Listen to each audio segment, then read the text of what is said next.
존경하는 국민 여러분, 저는 오늘 비상계엄에 관한 입장을 밝히기 위해 이 자리에 섰습니다.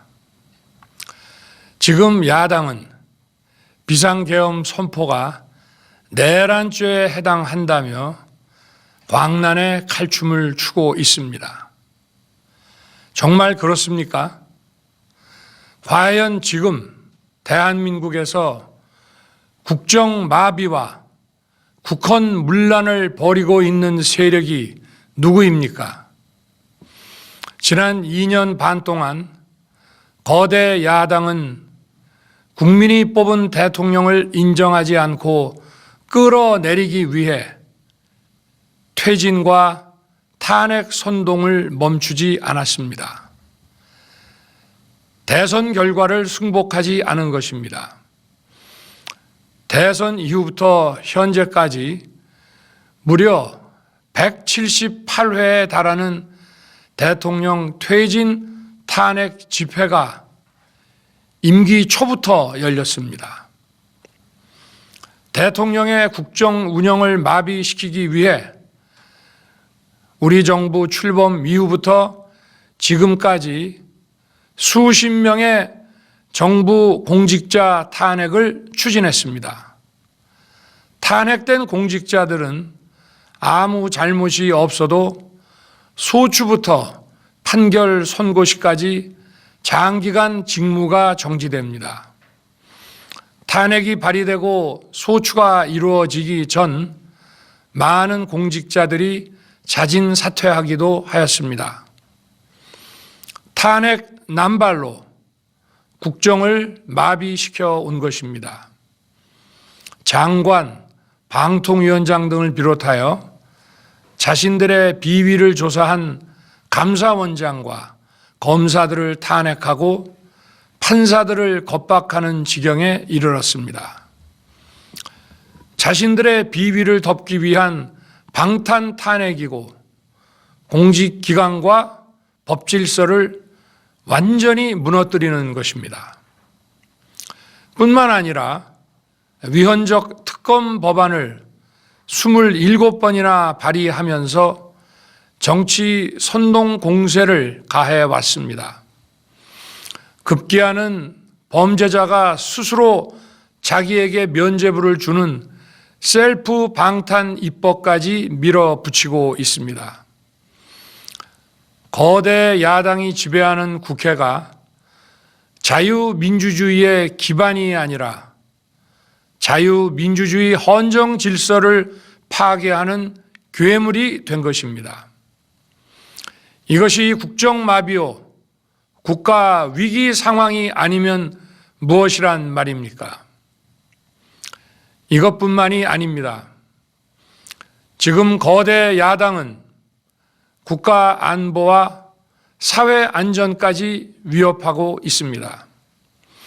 예를 들어 지난 6월 중국인 3명이 드론을 띄워 부산에 정박 중이던 미국 항공모함을 촬영하다 적발된 사건이 있었습니다. 이들의 스마트폰과 노트북에서는 최소 2년 이상 한국의 군사시설들을 촬영한 사진들이 발견됐습니다.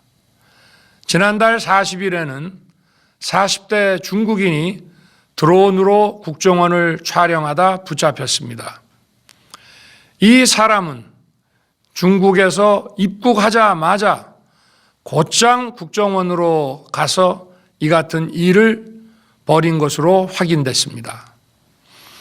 하지만 현행 법률로는 외국인의 간첩 행위를 간첩죄로 처벌할 길이 없습니다. 이러한 상황을 막기 위해 형법의 간첩죄 조항을 수정하려 하였지만 거대 야당이 완강히 가로막고 있습니다. 지난 정권 당시 국정원의 대공수사권을 박탈한 것도 모자라서 국가보안법 폐지도 시도하고 있습니다. 국가 안보를 위협하는 간첩을 잡지 말라는 것 아닙니까? 북한의 불법적인 핵무장과 미사일 위협 도발에도, GPS 교란과 오물 풍선에도, 민주노총 간첩 사건에도 거대 야당은 이에 동조할 뿐 아니라 오히려 북한 편을 들면서 이에 대응하기 위해 고군분투하는 정부를 흠집내기만 했습니다. 북한의 불법 핵 개발에 따른 유엔 대북 제재도 먼저 풀어야 한다고 주장합니다. 도대체 어느 나라 정당이고 어느 나라 국회인지 알 수가 없습니다. 검찰과 경찰의 내년도 특경비, 특활비 예산은 아예 0원으로 깎았습니다. 금융 사기 사건, 사회적 약자 대상 범죄, 마약 수사 등 민생 침해 사건 수사, 그리고 대공 수사에 쓰이는 기묘한 예산입니다. 마약, 딥페이크 범죄 대응 예산까지도 대폭 삭감했습니다. 자신들을 향한 수사 방해를 넘어 마약 수사, 조폭 수사와 같은 민생사범 수사까지 가로막는 것입니다. 대한민국을 간첩 천국, 마약 소굴, 조폭 나라로 만들겠다는 것 아닙니까? 이런 사람들이야말로 나라를 망치려는 반국가 세력 아닙니까? 그래놓고 자신들의 특권을 유지하기 위한 국회 예산은 오히려 늘렸습니다. 경제도 위기 비상 상황입니다. 거대 야당은 대한민국의 성장 동력까지 꺼뜨리려고 하고 있습니다. 민주당이 삭감한 내년 예산 내역을 보면 잘 알 수 있습니다. 원전 생태계 지원 예산을 삭감하고 체코 원전 수출 지원 예산은 무려 90%를 깎아버렸습니다. 차세대 원전 개발 관련 예산은 거의 전액을 삭감했습니다. 기초과학연구, 양자, 반도체, 바이오 등 미래 성장 동력 예산도 대폭 삭감했습니다. 동해가스전 시추 예산, 이른바 대왕고래 사업 예산도 사실상 전액 삭감했습니다.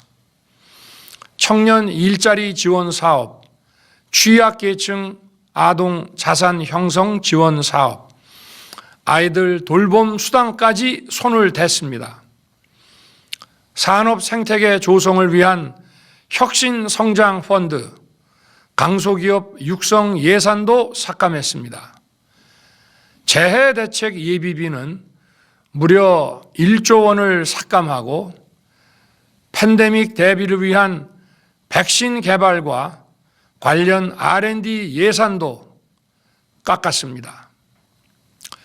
이처럼 지금 대한민국은 거대 야당의 의회 독재와 폭거로 국정이 마비되고 사회 질서가 교란되어 행정과 사법의 정상적인 수행이 불가능한 상황입니다.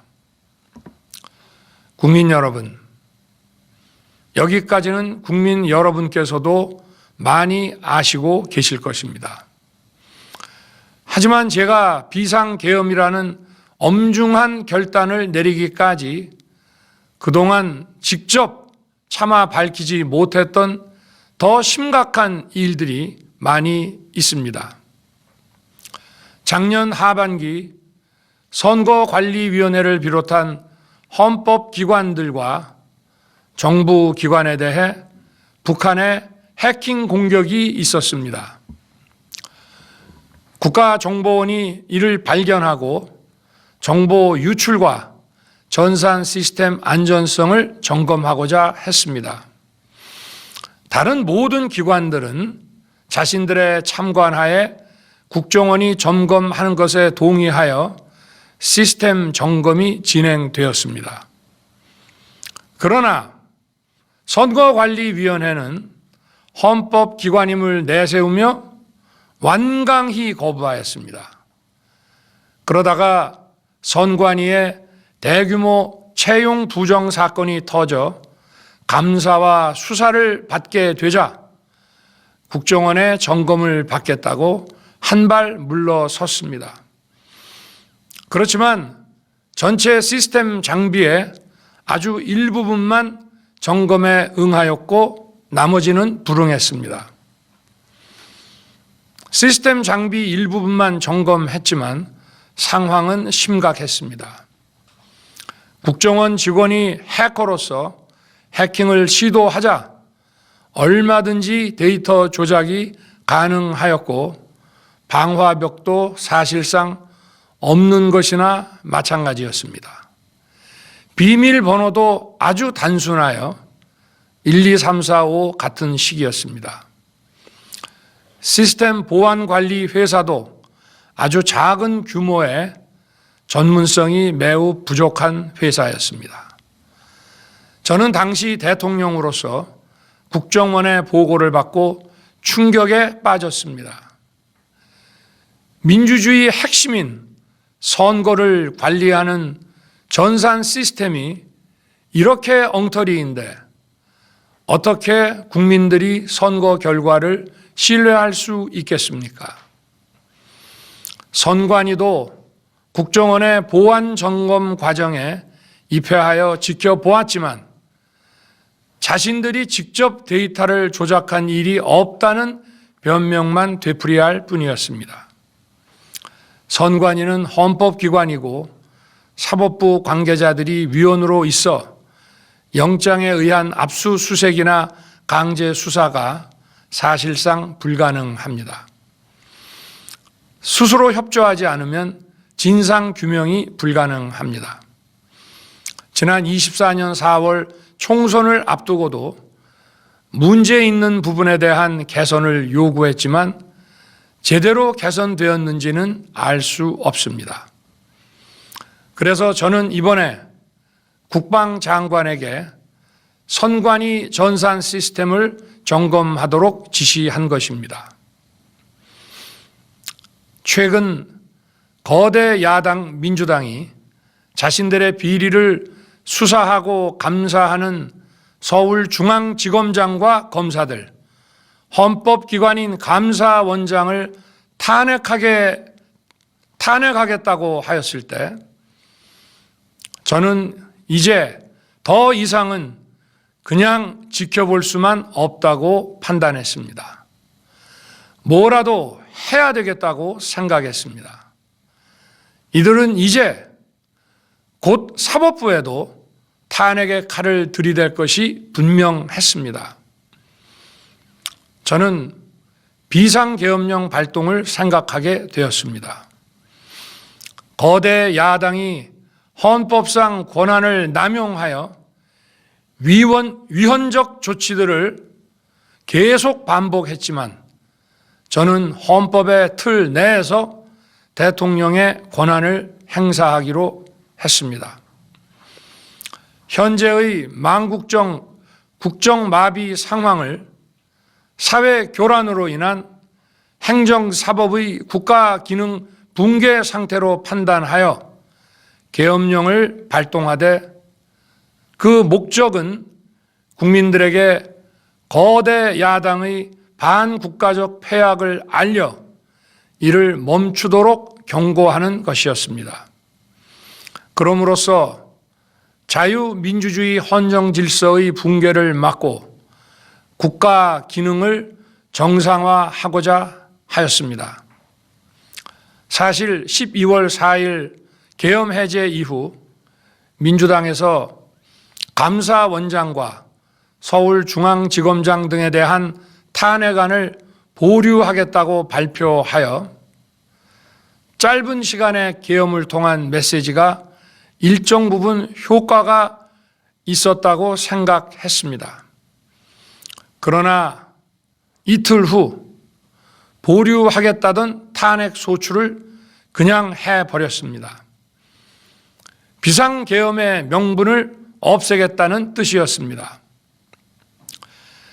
애당초 저는 국방장관에게 과거의 계엄과는 달리 계엄의 형식을 빌려 작금의 위기 상황을 국민들께 알리고 호소하는 비상조치를 하겠다고 했습니다. 그래서 질서 유지에 필요한 소수의 병력만 투입하고 실무장은 하지 말고 국회의 계엄 해제 의결이 있으면 바로 병력을 철수시킬 것이라고 했습니다. 실제로 국회의 계엄 해제 의결이 있자 국방부 청사에 있던 국방장관을 제 사무실로 오게 하여 즉각적인 병력 철수를 지시하였습니다. 제가 대통령으로서 발령한 이번 비상조치는 대한민국의 헌정 질서와 국헌을 망가뜨리려는 것이 아니라 국민들에게 망국의 위기 상황을 알려드려 헌정 질서와 국헌을 지키고 회복하기 위한 것입니다.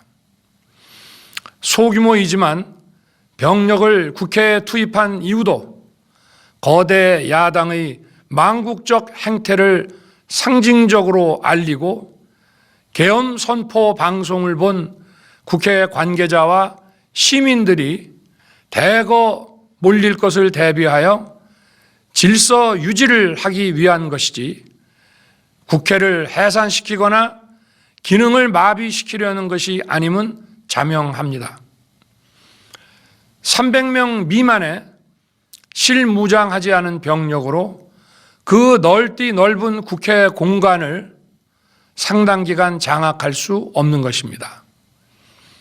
과거와 같은 계엄을 하려면 수만 명의 병력이 필요하고 광범위한 사전 논의와 준비가 필요하지만 저는 국방장관에게 계엄령 발령 담화 방송으로 국민들께 알린 이후에 병력을 이동시키라고 지시했습니다.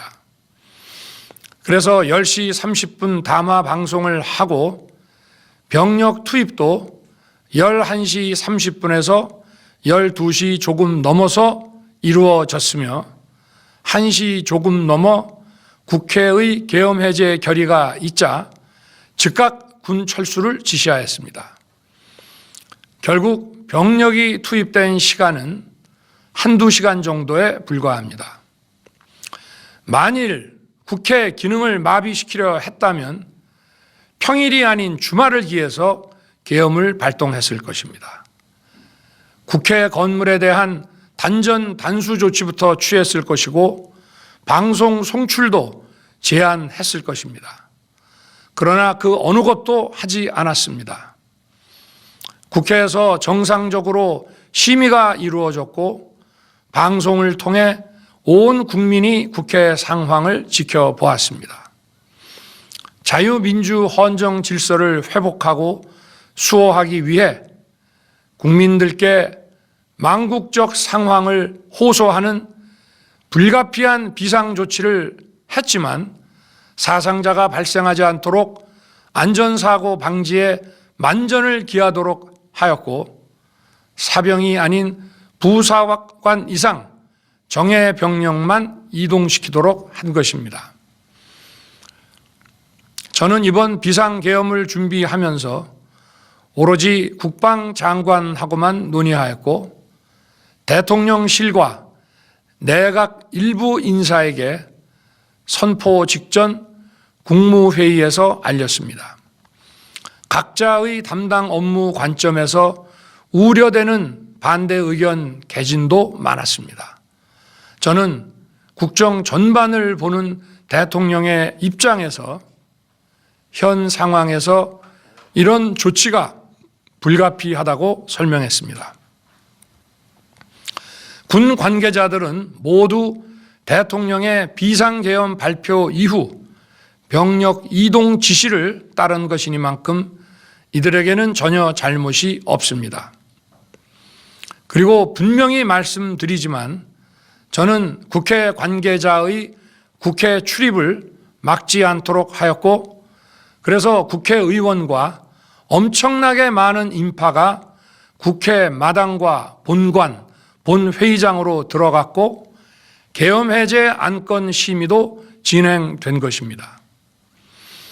그런데도 어떻게든 내란죄를 만들어 대통령을 끌어내리기 위해 수많은 허위 선동을 만들어내고 있습니다. 도대체 2시간짜리 내란이라는 것이 있습니까? 질서 유지를 위해 소수의 병력을 잠시 투입한 것이 폭동이란 말입니까? 거대 야당이 거짓 선동으로 탄핵을 서두르는 이유가 무엇이겠습니까? 단 하나입니다. 거대 야당 대표의 유죄 선고가 임박하자 대통령의 탄핵을 통해 이를 회피하고 조기 대선을 치르려는 것입니다. 국가 시스템을 무너뜨려서라도 자신의 범죄를 덮고 국정을 장악하려는 것입니다. 이야말로 국헌문란 행위 아닙니까? 저를 탄핵하든 수사하든 저는 이에 당당히 맞설 것입니다. 저는 이번 계엄 선포와 관련해서 법적, 정치적 책임 문제를 회피하지 않겠다고 이미 말씀드린 바 있습니다. 저는 대통령 취임 이후 지금까지 단 한순간도 개인적인 인기나 대통령 임기 자리 보존에 연연해 온 적이 없습니다. 자리 보존 생각만 있었다면 국헌문란 세력과 구태여 맞서 싸울 일도 없었고 이번과 같이 비상계엄을 선포하는 일은 더더욱 없었을 것입니다. 5년 임기 자리 지키기에만 매달려 국가와 국민을 외면할 수 없었습니다. 저를 뽑아주신 국민의 뜻을 저버릴 수 없었습니다. 하루가 멀다 하고 다수의 힘으로 입법 폭거를 일삼고 오로지 방탄에만 혈안되어 있는 거대 야당의 의회 독재에 맞서 대한민국의 자유민주주의와 헌정 질서를 지키려 했던 것입니다. 그 길밖에 없다고 판단해서 내린 대통령의 헌법적 결단이자 통치 행위가 어떻게 내란이 될 수 있습니까? 대통령의 비상계엄 선포권 행사는 사명권 행사, 외교권 행사와 같은 사법심사의 대상이 되지 않는 통치 행위입니다. 국민 여러분, 지금 야당은 저를 중범죄자로 몰면서 당장 대통령직에서 끌어내리려 하고 있습니다. 만일 망국적 국헌문란 세력이 이 나라를 지배한다면 어떤 일이 벌어지겠습니까? 위헌적인 법률, 셀프 면죄부 법률, 경제 폭망 법률들이 국회를 무차별 통과해서 이 나라를 완전히 부술 것입니다. 원전 산업, 반도체 산업을 비롯한 미래 성장 동력은 고사될 것이고 중국산 태양광 시설들이 전국의 살림을 파괴할 것입니다. 우리 안보와 경제의 기반인 한미 동맹, 한미일 공조는 또다시 무너질 것입니다. 북한은 핵과 미사일을 고도화하여 우리의 삶을 더 심각하게 위협할 것입니다. 그러면 이 나라 대한민국의 미래가 어떻게 되겠습니까? 간첩이 활개치고 마약이 미래 세대를 망가뜨리고 조폭이 설치는 그런 나라가 되지 않겠습니까? 지금껏 국정 마비와 국헌 문란을 주도한 세력과 범죄자 집단이 국정을 장악하고 대한민국의 미래를 위협하는 일만큼은 어떤 일이 있어도 막아야 합니다. 저는 끝까지 싸울 것입니다. 국민 여러분, 국정 마비의 망국적 비상 상황에서 나라를 지키기 위해 국정을 정상화하기 위해 대통령의 법적 권한으로 행사한 비상계엄 조치는 대통령의 고도의 정치적 판단이고 오로지 국회의 해제 요구만으로 통제할 수 있는 것입니다. 이것이 사법부의 판례와 헌법학계의 다수 의견임을 많은 분들이 알고 있습니다. 저는 국회 해제 요구를 즉각 수용했습니다. 계엄 발령 요건에 관해 다른 생각을 가지고 계신 분들도 있습니다만 나라를 살리려는 비상 조치를 나라를 망치려는 내란 행위로 보는 것은 여러 헌법학자와 법률가들이 지적하는 바와 같이 우리 헌법과 법 체계를 심각한 위험에 빠뜨리는 것입니다. 저는 묻고 싶습니다. 지금 여기저기서 광란에 칼춤을 추는 사람들은 나라가 이 상태에 오기까지 어디서 도대체 무엇을 했습니까? 대한민국의 상황이 위태롭고 위기에 놓여 있다는 생각도 전혀 하지 않았다는 말입니까? 공직자들에게 당부합니다. 엄중한 안보 상황과 글로벌 경제 위기에서 국민의 안전과 민생을 지키는 일에 흔들림 없이 매진해 주시기 바랍니다. 국민 여러분, 지난 2년 반 저는 오로지 국민만 바라보며 자유민주주의를 지키고 재건하기 위해 불의와 부정, 민주주의를 가장한 폭거에 맞서 싸웠습니다. 피와 땀으로 지켜온 대한민국, 우리의 자유민주주의를 지키는 길에 모두 하나가 되어 주시길 간곡한 마음으로 호소드립니다. 저는 마지막 순간까지 국민 여러분과 함께 싸우겠습니다. 짧은 시간이지만 이번 계엄으로 놀라고 불안하셨을 국민 여러분께 다시 한번 사과드립니다. 국민 여러분에 대한 저의 뜨거운 충정만큼은 믿어 주십시오. 감사합니다.